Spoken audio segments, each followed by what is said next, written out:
And it's very painful to be lost in a world of separation where no one's truly present. And it's the pain of living in a world of separation that motivates us as we live our lives within the world of time.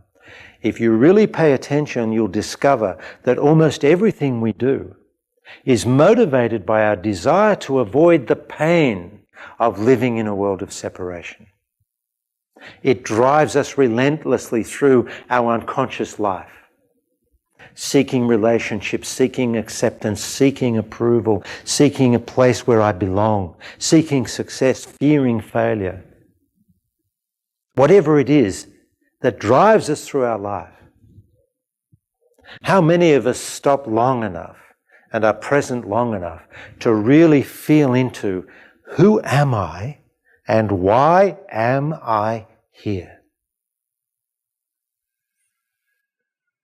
Every time I move my arm, what is the point of that? What I'm doing with my life, what is the point of that? We're just unconscious and we live unconsciously. This humanity that exists on this earth is basically just one huge unconscious organism. It's a huge unconscious organism that is being allowed to expand and extend and evolve without any real consciousness and without any real witness to what is evolving. There is no witness to what is evolving in this unconscious mass of humanity. Can anybody relate to what I'm saying or not? Yes. It's literally an unconscious mass. There are good parts here, evil parts here, unconscious parts here, abuse here, love here, good here, happy here, sad here. It's just a huge mass that is just being allowed to evolve without any conscious direction. You, each one of you, I, need to embrace the deepest level of consciousness. Who am I? And bring witnessing consciousness to who I am and what the heck I'm doing here. In everything I do. Even as I eat a meal, let's bring consciousness to that. What is the point of eating that meal? If we could penetrate into truth to such a degree, what a difference it would make. And not only that, as we're living our lives consciously, we're also the witness of that.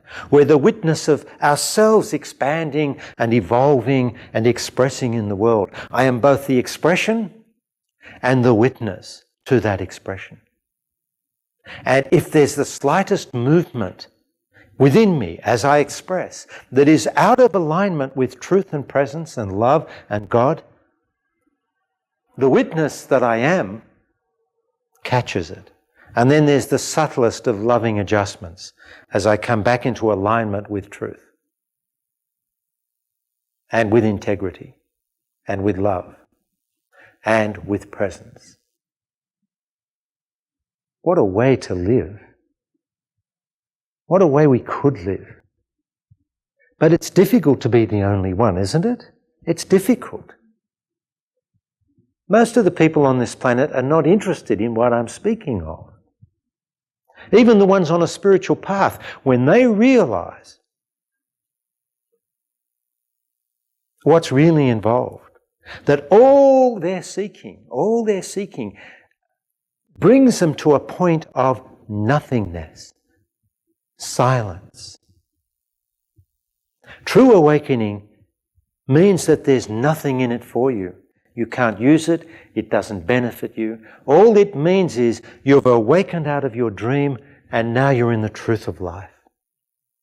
That's all it means. It's not about bliss. It's not about enlightenment. It's about awakening into the truth of life rather than living lost within a dream.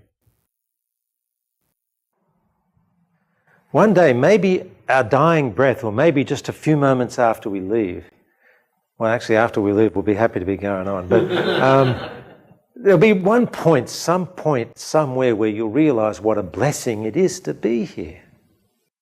It's such a gift to be here. But what are we doing with it? What do we do with it? This is actually heaven on earth. That's actually where we are. But what mess are we making of it? This mass organism that's spilling over and spewing over onto everything. What a mess we're making of heaven on earth.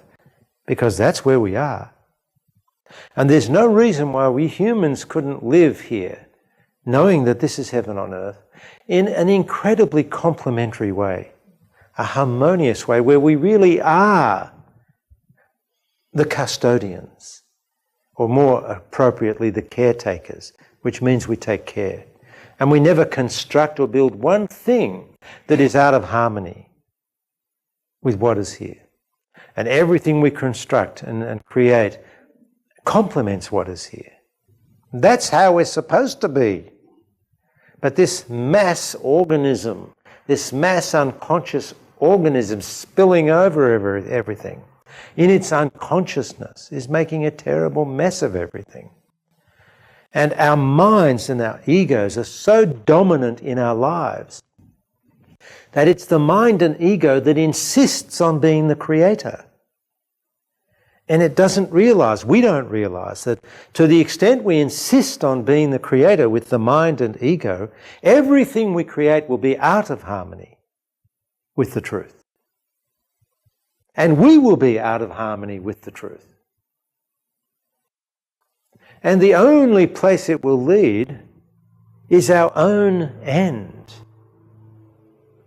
And our only hope is our awakening, our remembering who we really are.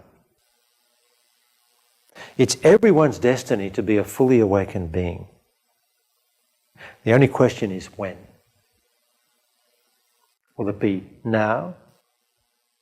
Or will it be in some distant lifetime? Why not now?